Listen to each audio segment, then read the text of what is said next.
For God to do miracles, not such a big deal. God could do anything.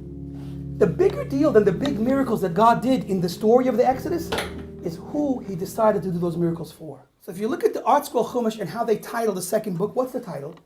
The title is Exodus.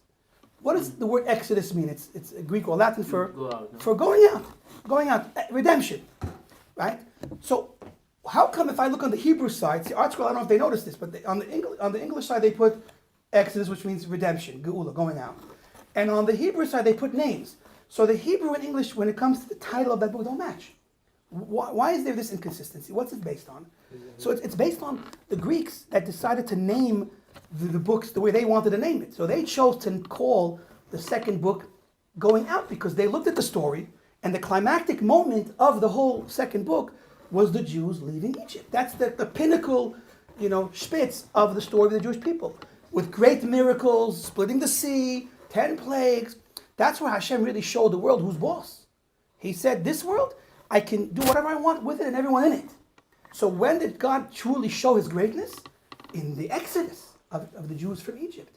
And so the Greeks that certainly look at things from an external perspective. They beautified the external body and they looked at things that's on the surface. So on the surface, the correct name for this book is Exodus because it points to God's greatness and God's miracles.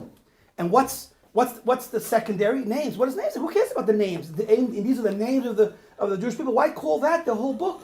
Imagine someone presenting this idea in Hollywood. I have the best idea.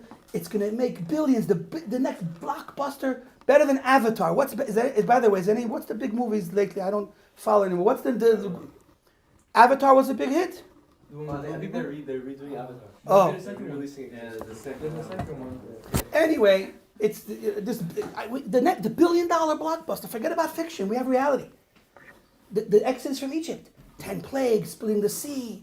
You want drama? It doesn't get better than that. So this man is pitching the idea, imagine in a world that this never happened. He's pitching the idea of this Exodus, and the director, the producers, they're sitting there.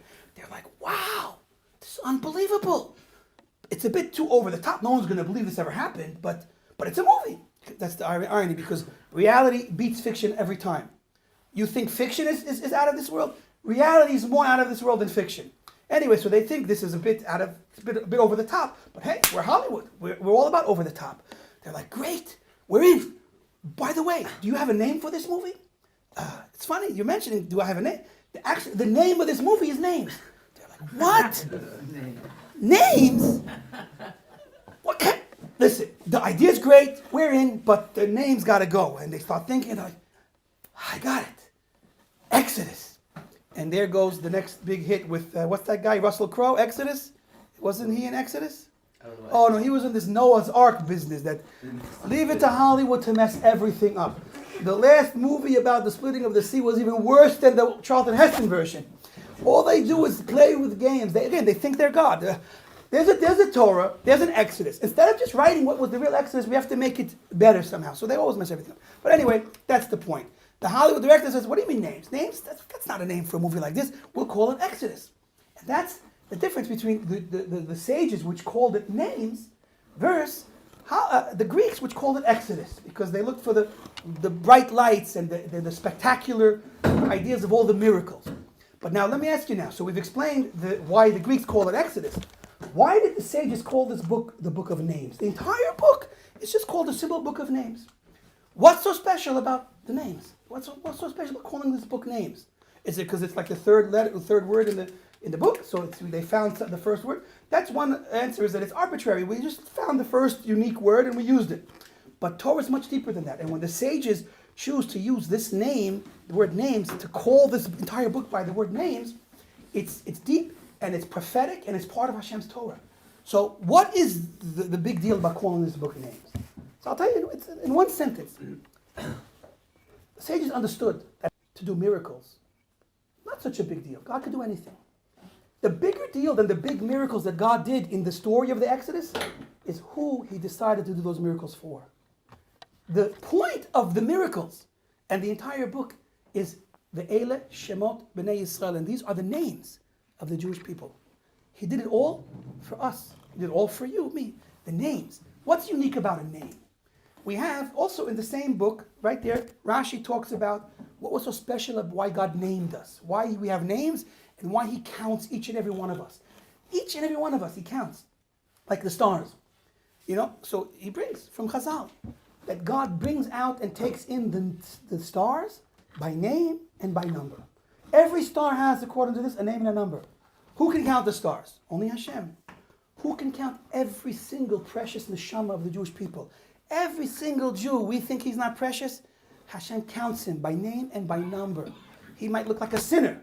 He might look like he's to us, we can't see his beauty. He's beautiful, and he's Hashem's child, and he loves everyone by name and by number.